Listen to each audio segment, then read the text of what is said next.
మొక్కజొన్న వరి కొనుగోలు కేంద్రాలలో జాప్యం జరుగుతున్నది. ఈ జాప్యానికి కారణం రాష్ట్ర ప్రభుత్వం. మన జిల్లాలో 441 కేంద్రాలు ఏర్పాటు చేసిండ్రు. 50% ఇప్పటికి కొనుగోలు చేసినామని తెలియజేస్తుంది.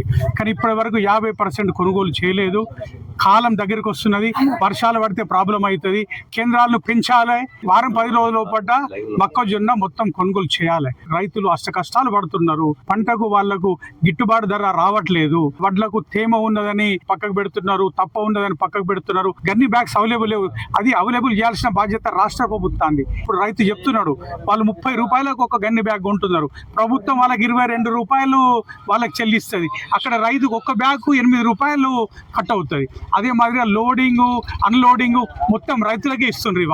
ఇవన్నీ రైతులకు మళ్ళీ డబ్బులు రావాలంటే వాళ్ళు మార్కెట్ యార్డుకు తిరిగి వాళ్ళు ఇది కావాల్సి వస్తుంది. కాబట్టి రాష్ట్ర ప్రభుత్వాన్ని హెచ్చరిస్తున్నాం, ఎక్కడైతే రైతు బాగుంటాడో దేశం బాగుంటుంది.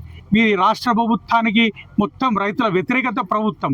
రైతు గురించి ఆలోచిస్తలేదు రాష్ట్ర ప్రభుత్వం. గన్ని బ్యాగ్స్ అవైలబుల్ చేయండి, కొనే ఏర్పాటు చేయండి, రైతుల మన్నలు పొందుండ్రి, ప్రభుత్వానికి మంచి పేరు వస్తుంది. మీరు మొక్కజొన్న కొనుక్కుంటే తీవ్రంగా హెచ్చరిస్తున్నాం, ధర్నాలు చేస్తాం, మేము ప్రతిఘటిస్తాం.